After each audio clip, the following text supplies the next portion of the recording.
श्री असाउद्दीन ओवैसी जी।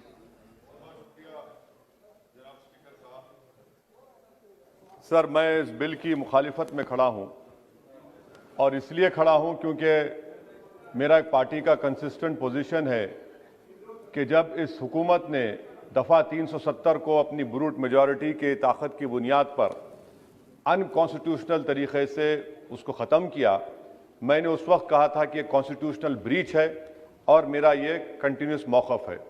Sir, मैं इस bill की मुखालिफत इसलिए भी करता हूं क्योंकि इसी ऐवान में खड़े होकर वज़ीर दाखिला ने कहा था कि ये हुकूमत जल्द से जल्द रियासत जम्मू कश्मीर के स्टेटहुड को बहाल करेगी।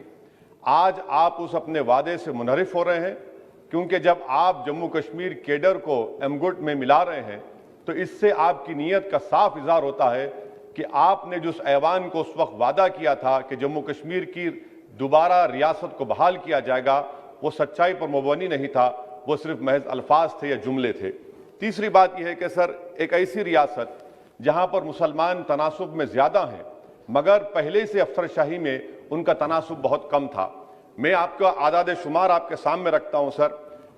24 सेक्रेटरी के पोस्ट हैं जिसमें से सिर्फ 5 कश्मीरी मुसलमान हैं।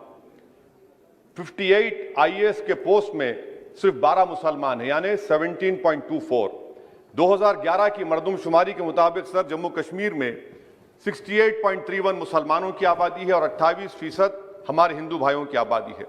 मगर अगर आप देखेंगे टायर 2 में सर दूसरे दर्जे के 523 इंतजामी अफसरान, जिसे कश्मीरी एडमिनिस्ट्रेटिव ऑफिसर सर्विस कहते हैं, 220 यानी 523 में सिर्फ 220 यानी 42.6 कश्मीरी मुसलमान हैं। IPS में आ जाइए सर, 66 पोस्ट हैं जिसमें से सिर्फ 7 मुसलमान हैं। दूसरे दर्जे के अफसरान में 248 में 108 यानी 43.54% मुसलमान हैं। अब आप मुझे बताइए कि आप क्या करने जा रहे हैं। अच्छा सर, यहां पर यह कहा गया कि कश्मीर बड़ा बैकवर्ड है। कश्मीर का खित्ता बैकवर्ड नहीं है, ये आपकी गलतफहमी है और आपके जो दिमाग में जो फीड किया गया है वो नफरत की बुनियाद पर। सच्चाई यह है कि इस खित्ते में गुर्बत की सतह से नीचे का तनासुब 10.31 है और पूरे भारत में 21.92 है। मैं सरकार से जानना चाहता हूं कि आखिर आप कश्मीर की रियासत के स्टेटहुड को बहाल करेंगे, नहीं करेंगे।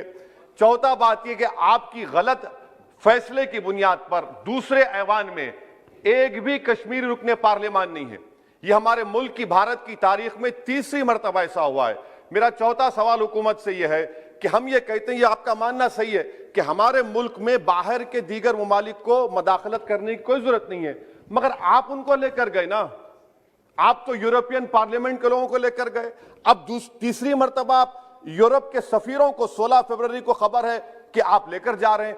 आखिर ये FDI नहीं है, क्यों यूरोप के लोग कश्मीर जाएंगे? आप एक ऑल पार्टी मीटिंग लेकर जाइए ना डेलीगेशन को। आप यूरोप के डेलीगेशन को कश्मीर लेकर जा रहे हैं, क्या आप चाह रहे हैं मदाखलत करना? इसको इंटरनेशनलाइज आप कर रहे हैं। मैं वजीर दाखिला से पूछना चाहता हूं सर कि आखिर कितने बच्चे कश्मीर के आगरा की जेल में, बरेली की जेल में, अंबेडकर नगर की जेल में हैं? मैं आपको एग्जाम्पल दे रहा हूं, खत्म कर रहा हूं स्पीकर साहब, कि बिलाल अहमद एक कुपवारा का बच्चा है, अमर सिंह कॉलेज श्रीनगर का है, 1600 किलोमीटर दूर श्रीनगर से जेल में है। उसके वालिद ने 25,000 रुपये की अपनी गाय को बेचकर गया, हाईकोर्ट में गया, हाईकोर्ट ने फैसला दिया कि उस बच्चे को श्रीनगर ट्रांसफर करो, एग्जाम लिखाओ। आप उसको नहीं मानते। एक और फैयाज है बरेली के जेल में, इसको आपने बरेली के जेल में डाल दिया। उसके वालिद ने 35,000 रुपया का कर्जा लेकर गया। अब बताइए आप, नवीद है बारामुल्ले का, कहां से ये अपनी जमीन बेचकर उसके वालिद गए।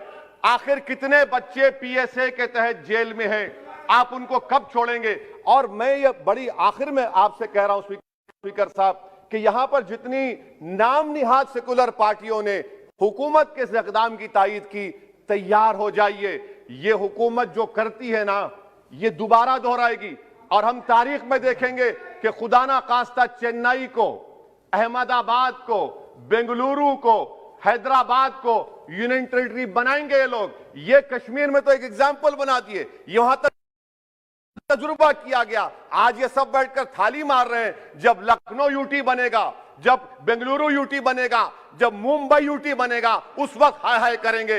ये कंसिस्टेंट पॉलिसी आपकी है। इसीलिए सर मैं होम मिनिस्टर से जो सवालात किया हूं, मैं आपसे पूछना चाहता हूं, और ये 2G से 4G करके आपने एहसान नहीं किया, अमेरिका के दबाव में आपने किया। ब्रैड शर्मन से भारत के सफीर ने मिला, अमेरिका ने स्टेटमेंट दिया और आपने 2 दिन में 4G को बहाल कर दिया। आप इस मसले को इंटरनेशनलाइज कर रहे हैं, ये गलत है और इससे कश्मीरी अवाम का डिसएम्पावरमेंट होगा, एलिनेशन बढ़ेगा। शुक्रिया।